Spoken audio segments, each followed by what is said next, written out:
Welcome to Lynn Cullen Live. Talk radio without the static. Email your questions and comments to lynncullenshow@gmail.com. And now your host, Lynn Cullen. And a good morning to you.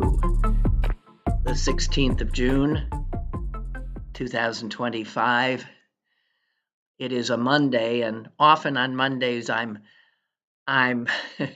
I'm left somewhat speechless by virtue of everything that has happened since last we spoke.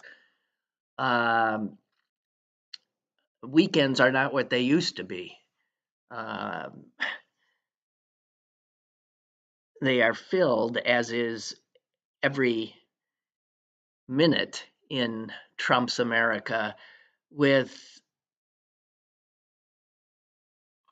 jaw-dropping events, statements,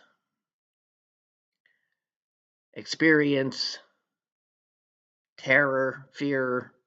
I don't know. Since last we spoke, I'm not sure if I've got this right, but I was trying to think. Since last Thursday, so that's,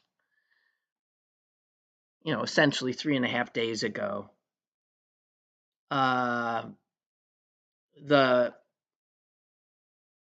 outrageous standoff in Los Angeles continues between our military and citizens of the United States attempting to exercise their First Amendment rights.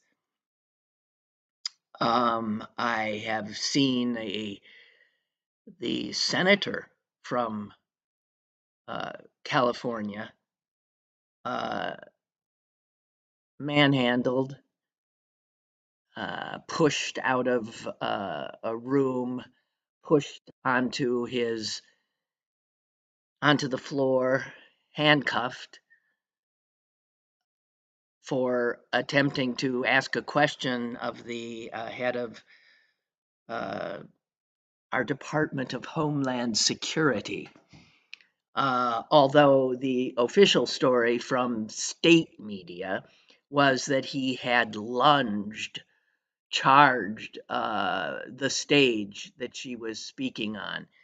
Because there's video of the entire happening, it is clear he did not do that. So I've watched a U.S. senator be manhandled. I only later heard what she was saying when he'd had enough and interrupted to ask her a question. This all happened in a city he represents in Los Angeles.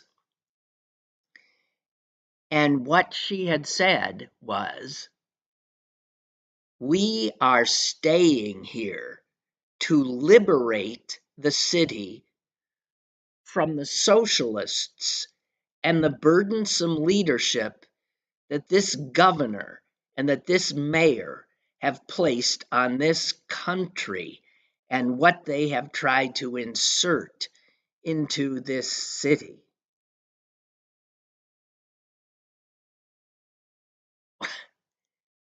That was the head of the Department of National Security saying that U.S. troops were in Los Angeles to essentially depose, to liberate the city. I'll just use her words, to liberate the city from the socialists and the leadership, the governor and the mayor, both, of course, elected by the people, because this is supposedly a democracy, and the federal government has no right to liberate any city, any state from its elected officials. who, by the way, are not socialists, they're Democrats.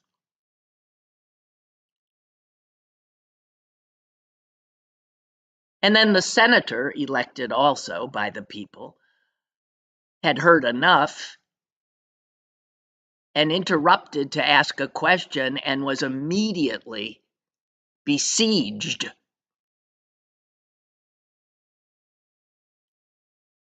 and wrestled to the ground.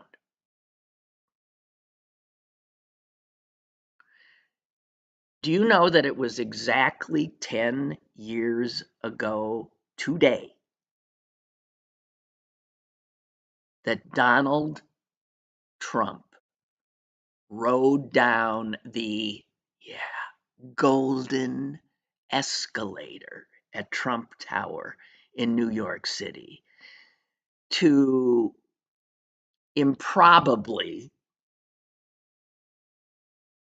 say he was running to be the president of the United States? 10 years ago today.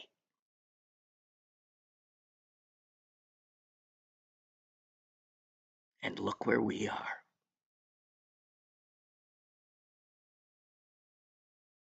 He descended his golden escalator, and the United States began a descent of its own into this hellscape he has created.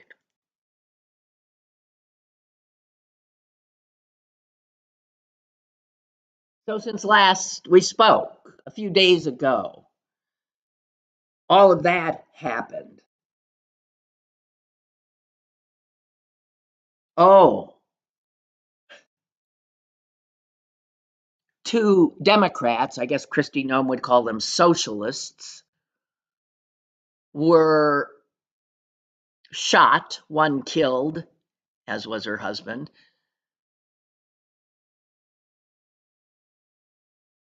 by a Trump fan who has since been arrested. A targeted assassination.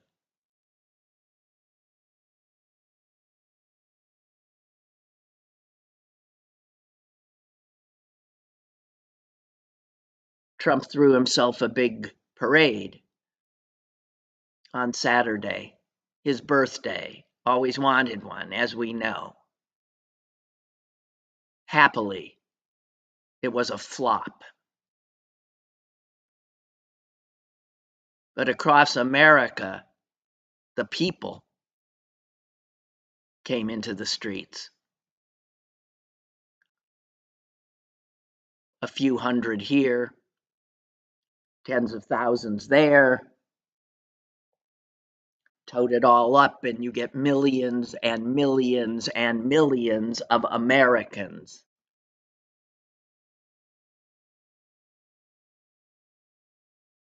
And so that was something, finally, that felt hopeful.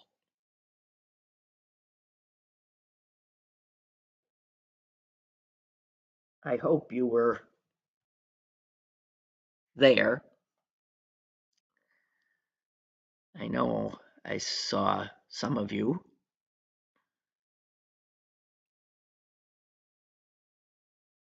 I want to say something about it that is, I've not heard anyone else say.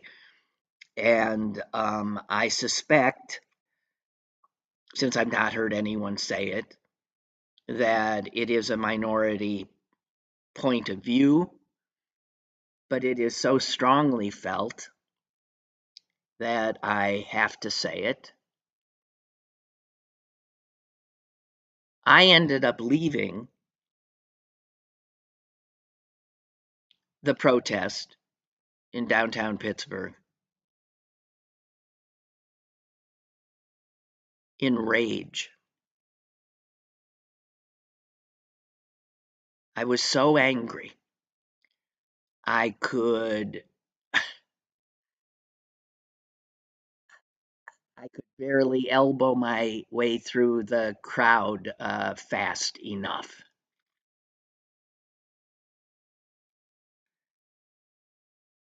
I had been in a place in the crowd where I couldn't hear what the speakers were saying, couldn't hear a damn thing. And so I made my way with a friend closer and closer and closer.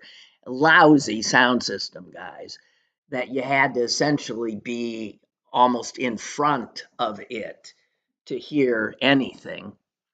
So most of the crowd, most of the time, heard nothing. And I had spent most of my time hearing nothing.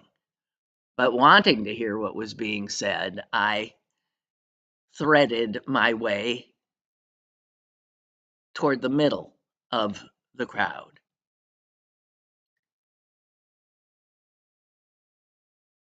And unhappily, the speaker I heard introduced was introduced as somebody who he was a young man representing, I think it's called Jews for Peace. And I turned to my friend and said, uh-oh,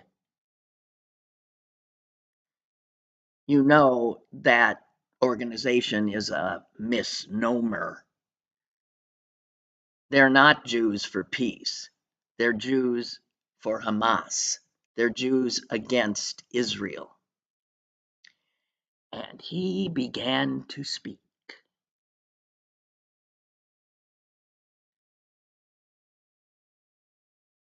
Now, my understanding was millions of Americans came out on Saturday to say, we are a democracy, we do not want a king. It was no King's Day. It was an effort to show unity among Americans against Donald Trump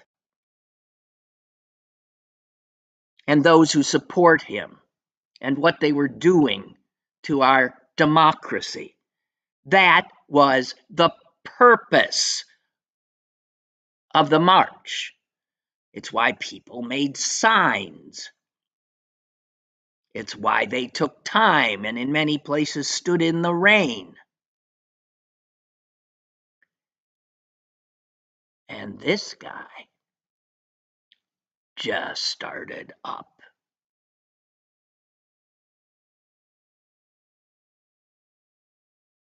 And the crowd was with him. And so all of a sudden, this crowd that I had been a part of, I felt turned on me as a Jew, because this was a crowd that was cheering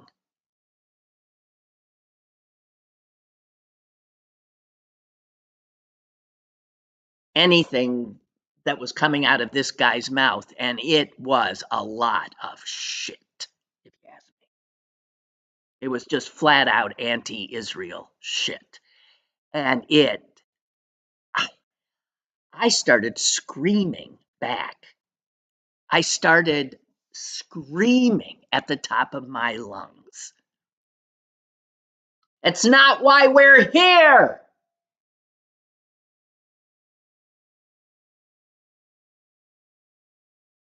Don't hijack this event. But the crowd was cheering him. He talked about Israel as a purveyor of genocide, and the crowd cheered. And I turned to my friend and said, I have to get out of here.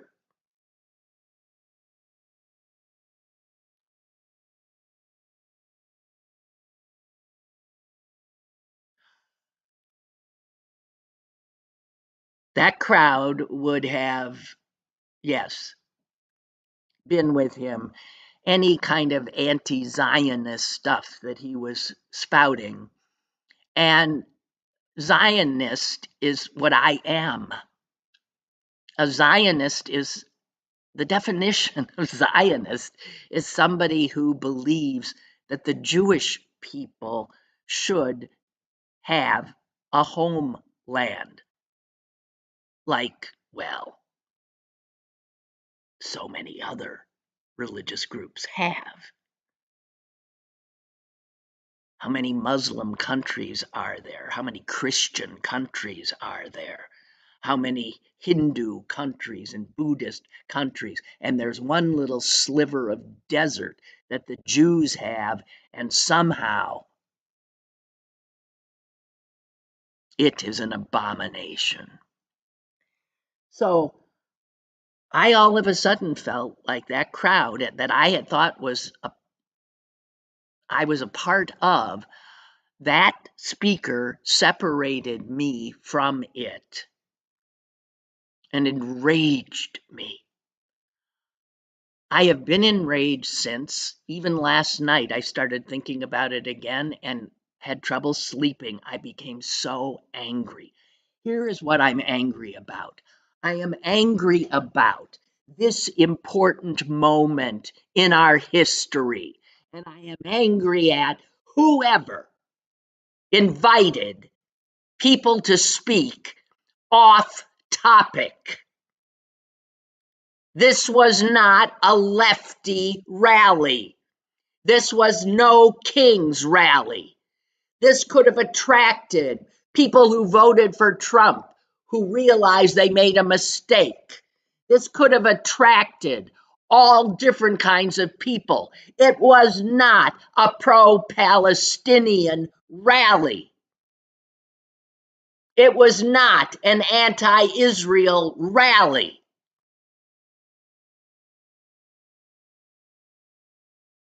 It was an attempt to bring Americans together in agreement on one thing. Donald Trump and his fascists have to go. It is not who we are or want to be. That was the reason for the day. And for those who organized this event in Pittsburgh, to allow speakers who divided the crowd, who made at least one person in the crowd literally have to run in rage from it. Shame on you.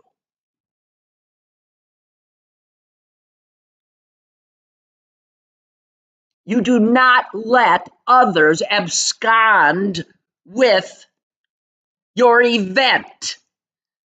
You invite people to speak and make clear what the subject is. Excuse me for screaming. I am so angry. And I'm not sure who is in charge. But damn it, if any of you know, you let them know that they failed miserably.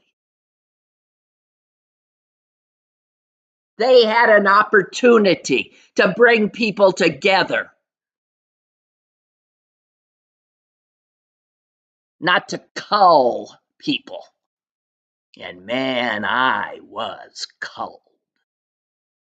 If only I'd stayed away and couldn't have heard, I would have happily been on the edge of the rally, happily waving a sign and applauding when the crowd applauded, not knowing what I was applauding. Applauding some idiot, some self-hating Jew who was talking up Jew killers. Unfucking.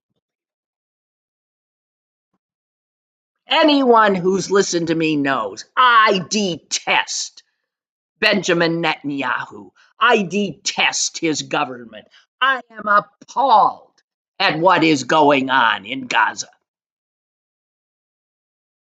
But I care about that little country of Jews. And with the growing anti-Semitism all over the world and in this country, in Donald Trump's America, and in lefty America, because Jews are getting it from both sides, I cannot not stand for Jews having a homeland. God. Okay, I'll try to stop. I don't think I'm going to be able to.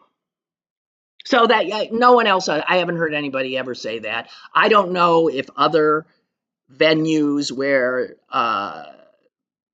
these protests were held on Saturday fucked up like Pittsburgh did.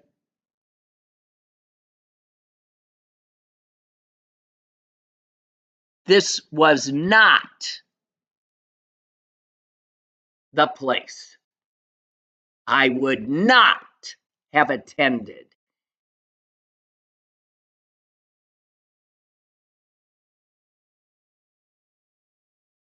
And the fact that that crowd was so with him, all of a sudden I felt like I was standing in a crowd of people who would have, I don't know.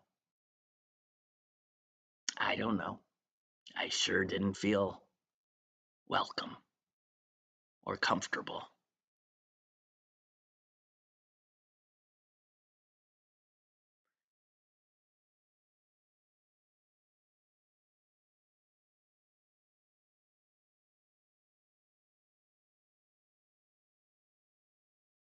The left has just failed totally in separating itself from what is increasingly anti-Semitic rhetoric.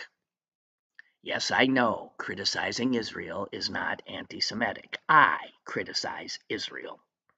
But oh, yeah, I know anti-Semitic when I hear it.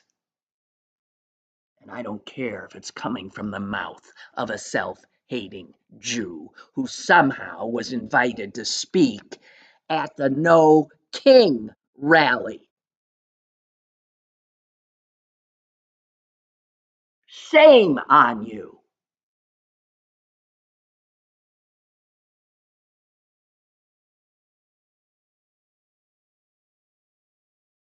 All right, I'm sorry. I'll try to move on. I'm really having trouble. Okay, I'm really having trouble. Hey, great. I'm not even a golf fan, and the it got rained out for a while, but the U.S. Open held right outside Pittsburgh here in Oakmont. They are saying that the finish yesterday was as memorable as any finish in U.S. Open history. So Oakmont, you pulled it off again. Wow. And here's another wondrous thing. The guy who won it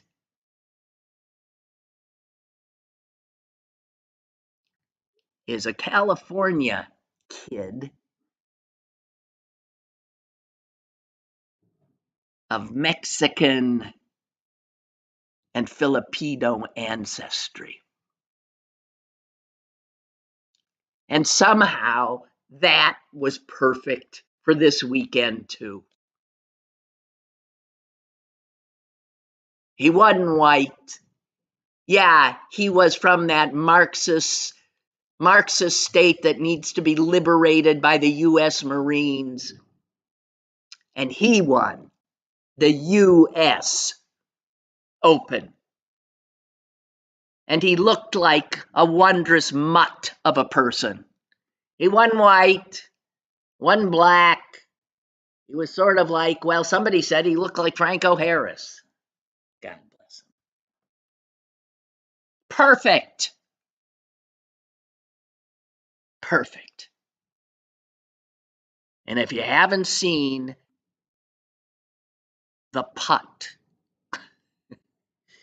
that won, it was a putt for the ages. Amazing finish.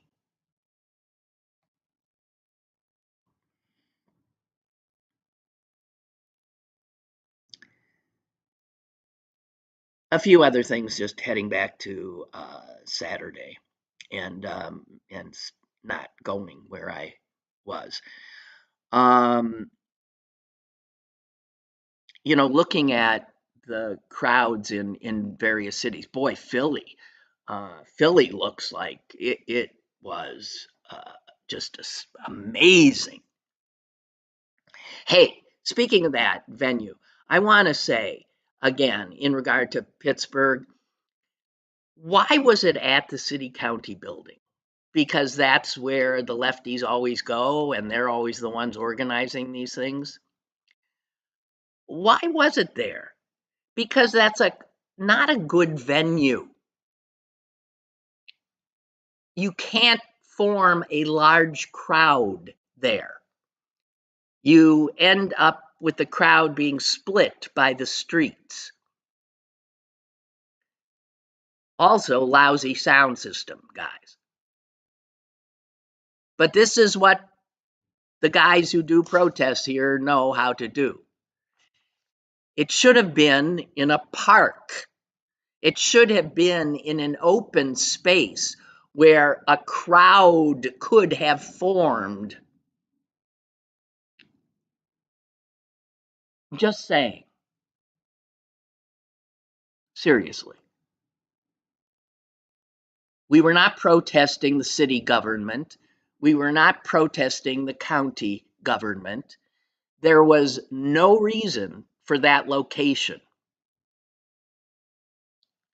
But as I said, my guess is that the people who organize this are the people who organize most of the protest marches, and they are lefties.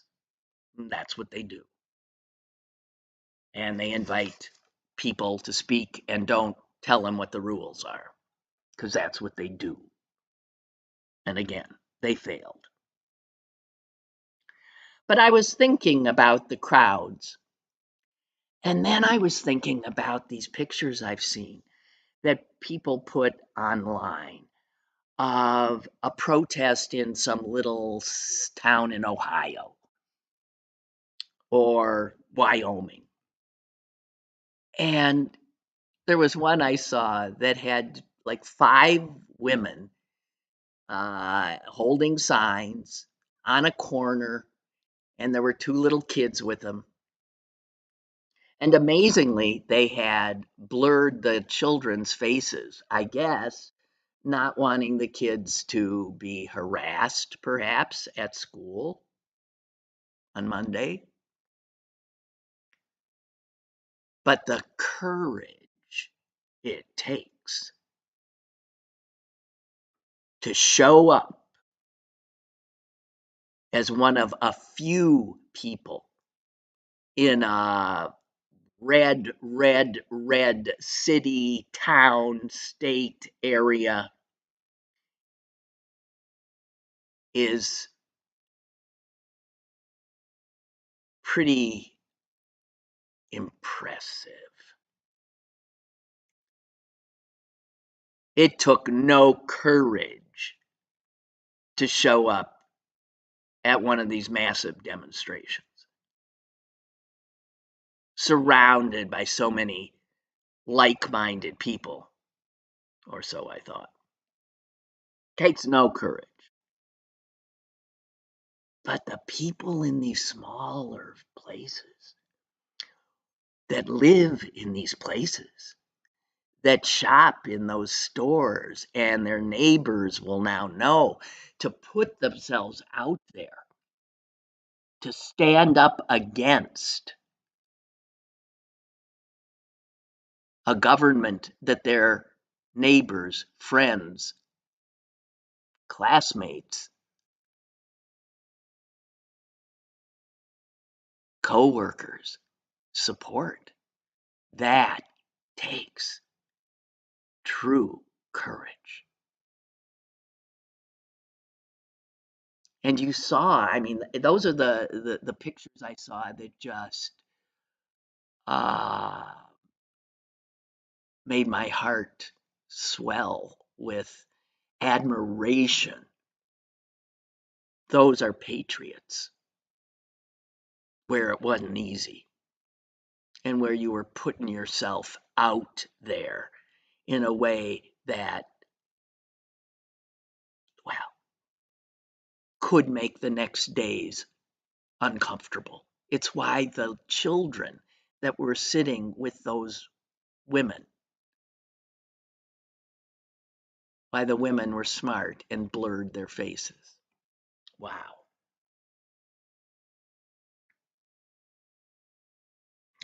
So that,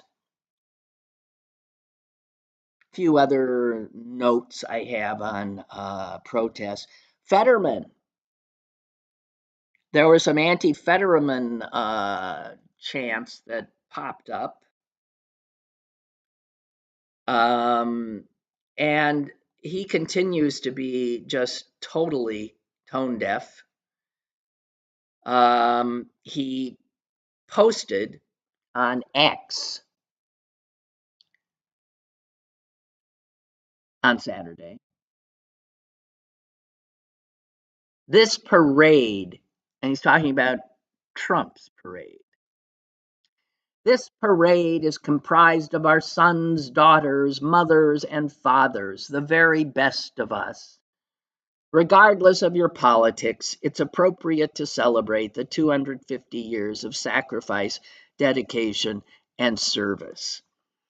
You know, I don't disagree necessarily with he's saying, yes, supporting the people who have defended this country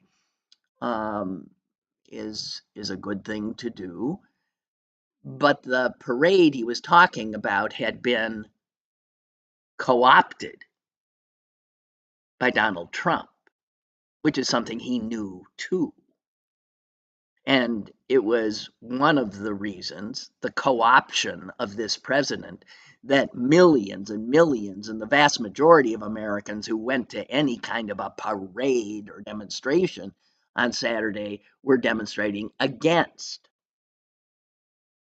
Donald Trump, against his damn parade, not against the army. But that was Fetterman's only, and he didn't show up at any of the No Kings.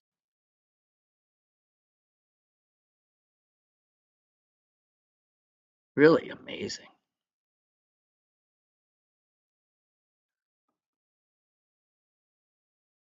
Also seen a lot, and I've seen the video too, of when they marched in the army parade past the president, who, by the way, looked exceedingly miserable at his parade. They did not have the crisp march that would be expected in such a parade. And in fact, a lot of people noted, especially former military, that it was obvious that the soldiers were making an effort not to march well, and that it had to have been a protest. Here's what one person posting said. Hey, former Army here, it takes about a week of drill and basic to learn how to march. And once you do, it's ingrained in you for life. You know how to self-correct if you fall out of step. And if there isn't a commanding officer leading the march, there's always a designated point person to call out a left, right, left if they notice disorder in the cadence. So this clusterfuck of a parade I'm watching leaves me with only one conclusion. This was a silent protest.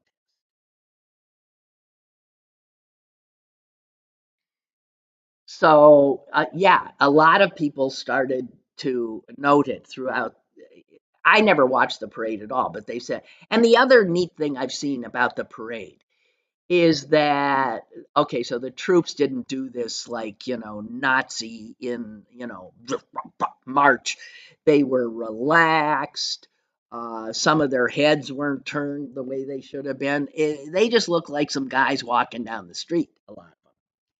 And also, when the big tanks came rolling by, rather than look menacing, the soldiers in those tanks were often smiling and making heart signs at kids that maybe were there and were looking friendly.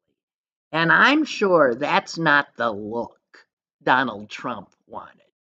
And in that regard, as much as the army was able to claw back its its birthday from Trump's co-option, I think they did a pretty good job.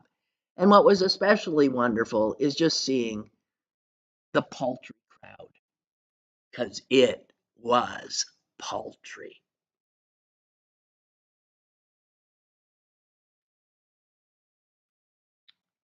So, and okay, I got one more thing about parades and all of this. And this I got from the wonderful historian Heather Cox Richardson.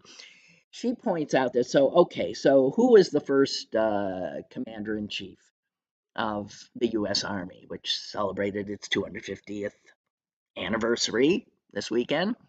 Yes, a guy named George Washington.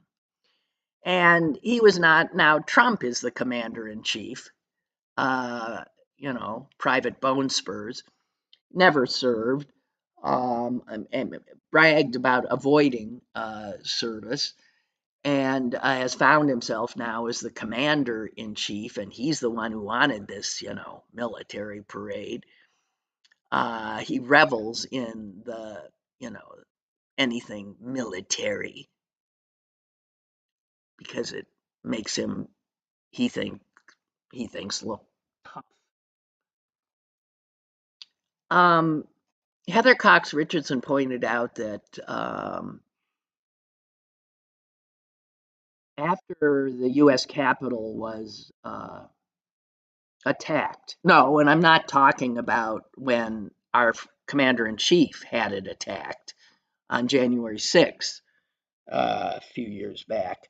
I'm not talking about that attack. That was the only the second time our capital was attacked. The first time was when the British attacked it in the War of 1812, and they they burned part of it. And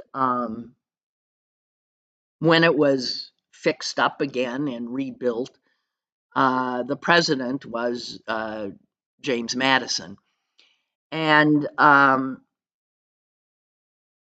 he was approached by the artist who had been designated to paint the rotunda inside the U.S. Capitol, like the Sistine Chapel. What are we going to put up there?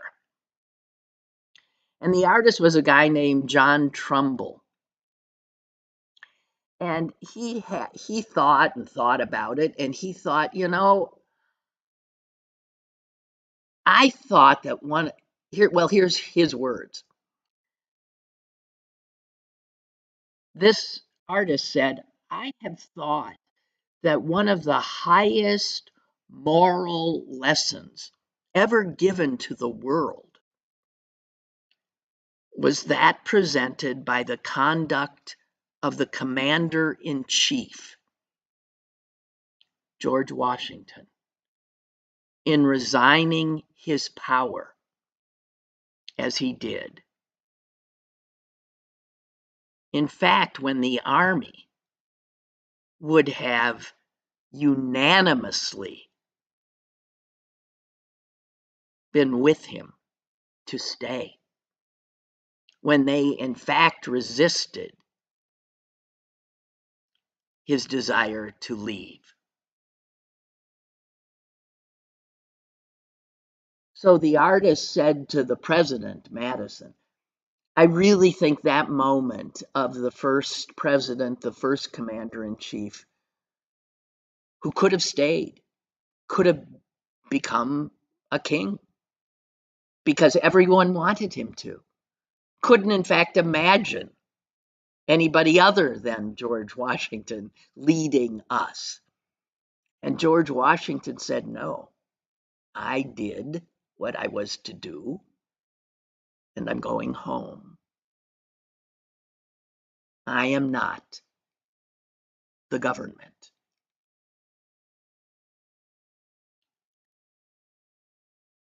And President Madison was totally won over, agreed. And so on the rotunda of the US Capitol is a painting of the first president of this country walking away from leading that army.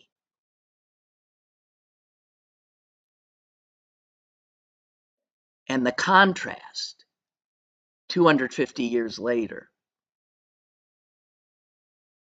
of the man who now holds the title of commander in chief and who so clearly would never relinquish the power.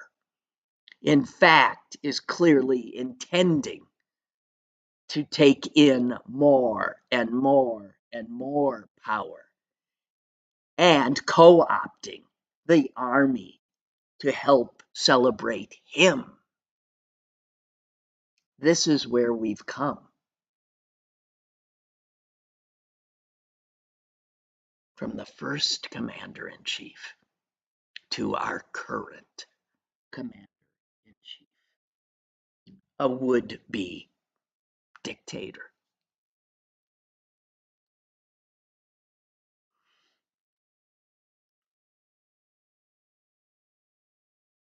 A few other things I want to get into. The what's going on in LA and with our federal government attempting to create disorder so they can declare an insurrection and martial law is just astonishing to watch.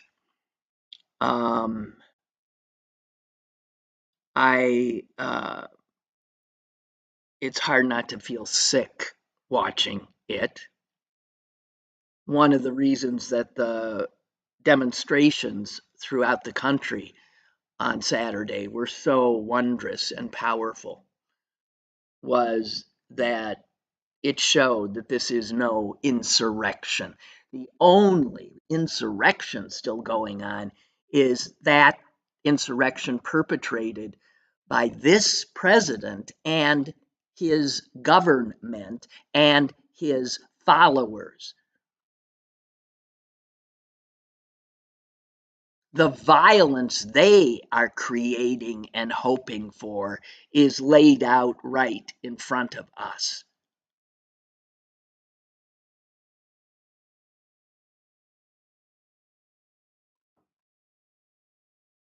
I don't know if you saw the picture. Boy, it blew me away. There were veterans who had come to Washington this weekend to protest the military parade and Trump's absconding with the Army's anniversary. And some of them were arrested. And one of the veterans that was arrested, I just saw a picture. I don't know his name. I have never seen any follow-up on it. Was an old man. I mean, an old man. So old that he'd gone to the protest with his walker. He was in his 80s, and the cops arrested him. And you see two cops leading him away, one on each side, so he didn't have his walker anymore. But another cop is coming up from behind carrying the man's walker. There was something about that picture that in Donald Trump's America, that old veteran with his walker was the person who was deemed somehow criminal and a threat.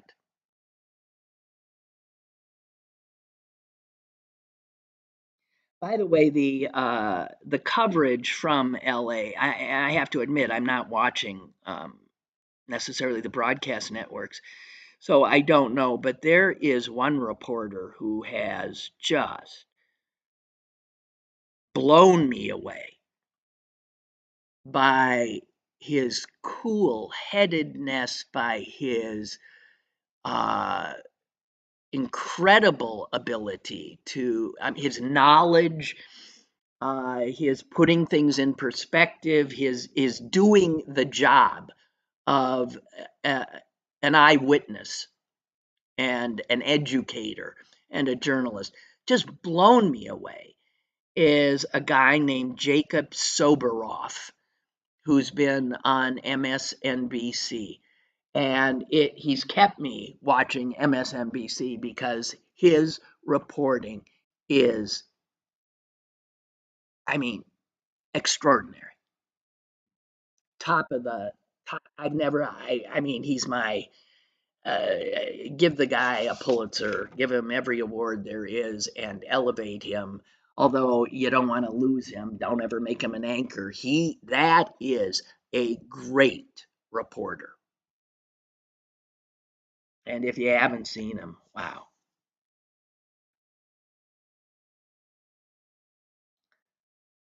Oh, guys, there's so much. I don't even know. Again, where to go from here. I haven't even talked about Minnesota. You know, one of the things when I heard about these killings, as a matter of fact, you know where I heard of them? I was on my way to the march downtown on Saturday, and I had not been watching the news. I got in my car and was heading to pick up a friend. And in my car, I had MSNBC on, and they were talking about a targeted assassination, this assassination.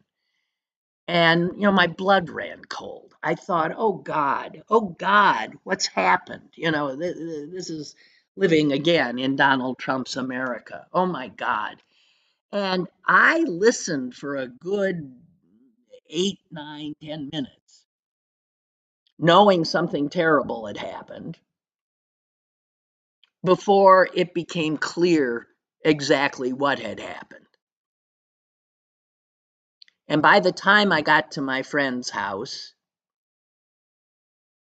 and she got in the car, I said to her, "Have you heard the news?"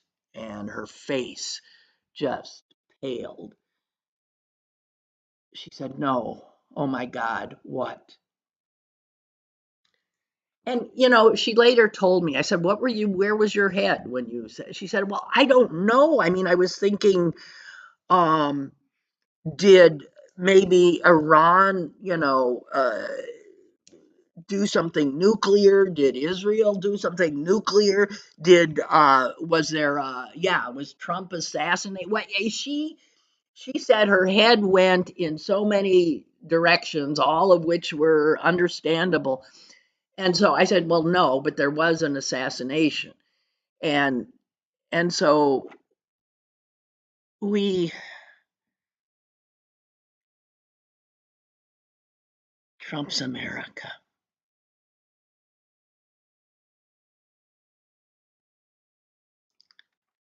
Yeah. And I kept waiting to hear later in the day when I was watching the news, wanting to know if they caught the son of a bitch, watching to see what was happening in LA, watching it with, incredible trepidation what was going to be happening next in Donald Trump's chaos. Um,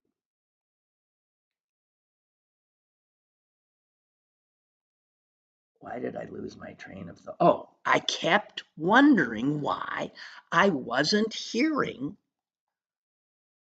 what Donald Trump had done. I mean, you have office holders, the attempted murder of one, the murder of two people, the attempted murder of two more, and others, because children were happily saved from one of the one of the surviving spouse who took 8 bullets, took those bullets, shielding her daughter who was in the line of fire. And that this woman survived is amazing. That her husband apparently is going to survive. Amazing.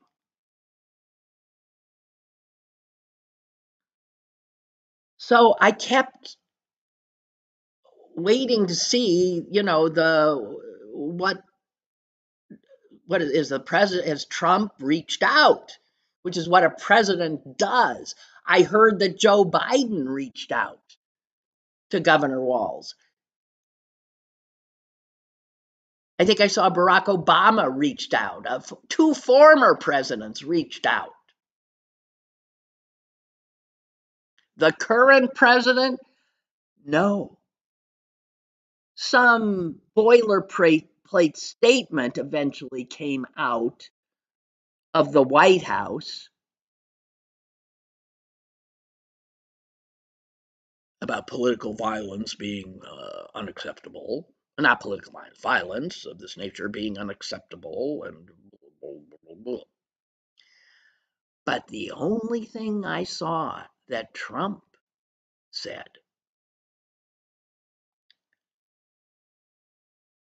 blew me away, and I didn't see it until this morning. And in case you missed it, Trump told an ABC News reporter that Walz was, quote, a terrible governor. I think he's grossly incompetent. That is what our president said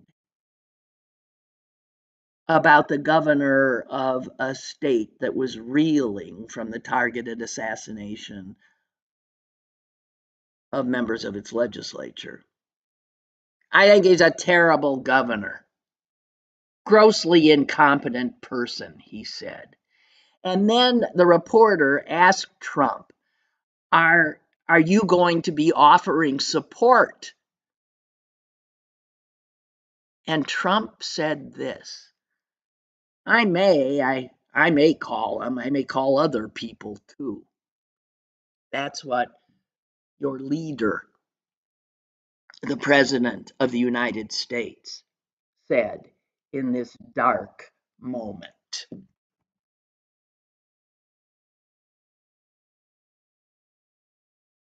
God, my loathing of him is threatens to corrode me. I need to try to let it go.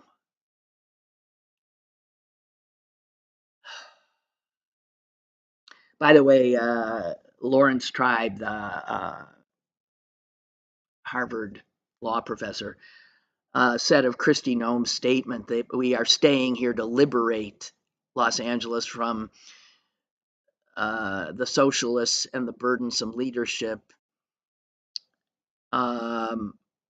Tribe said this use of military force, which is what she was defending, this use of military force to displace a democratically elected government is the very definition of a coup.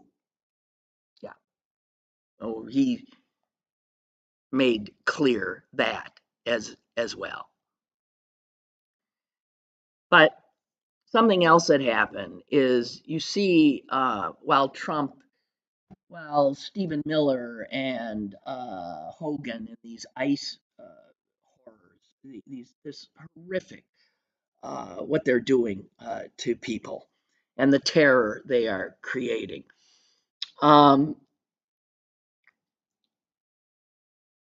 You know, I think it was that Jacob Soboroff who I was watching once, and he was reporting from some strawberry farm, strawberry field outside of LA, because there were ICE agents and helicopters overhead, and they were chasing farm workers.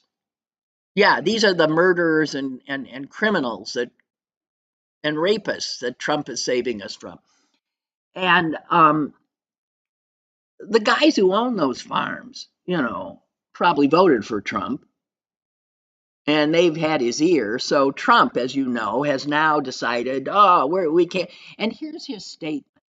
Here's what this incoherent creep, who is our commander in chief, said. I saw the statement and thought, here it is. This guy's the president. Unbelievable. Just listen to your president speak. This is the guy who unleashed all this terror. Our farmers are being hurt badly by, they have very good workers. They've worked for them for 20 years. They're not citizens, but they've turned out to be, great.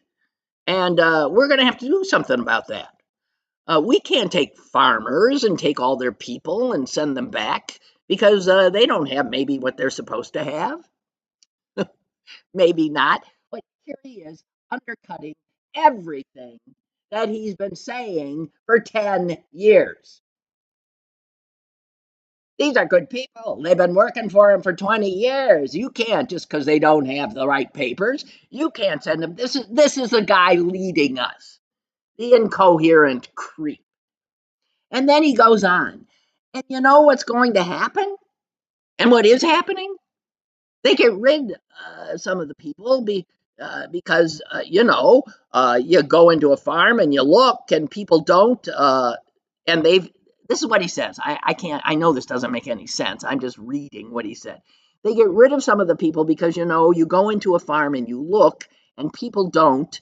They've been there for 20, 25 years and they've worked great, and the owner of the farm loves them and everything else. And then you're supposed to throw them out?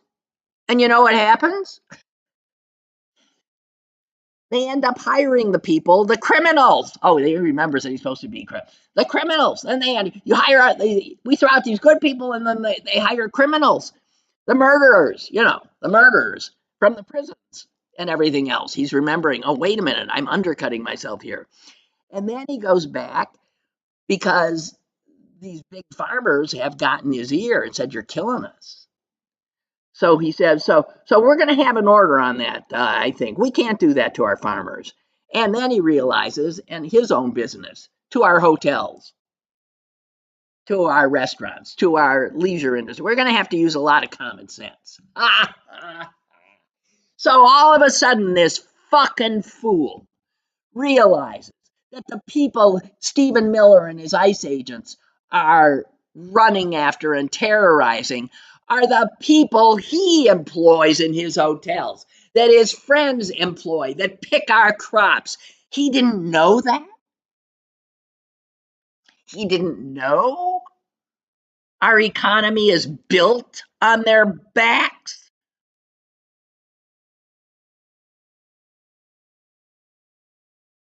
And man, that order came out right away. No, ICE. How they're going to make their 3,000 quota now, I don't know.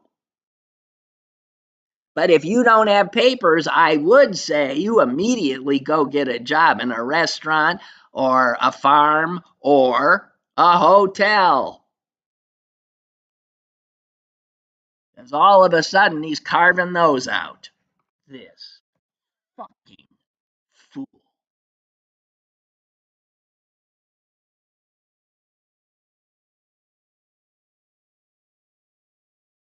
Oh, guys. Okay. I guess that's it. I gotta go to the hospital now for this horrible test that I've been told is painful. So that's what I'm looking forward to right now. But I'll be back tomorrow. And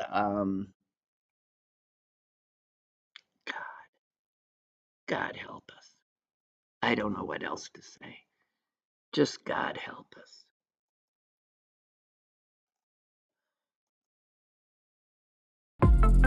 Lynn Cullen Live, Monday through Thursday from 10 a.m. to 11 a.m. and archived at pghcitypaper.com. The opinions expressed on Lynn Cullen Live are those of the host and do not necessarily reflect the viewpoints of Pittsburgh City Paper or its advertisers.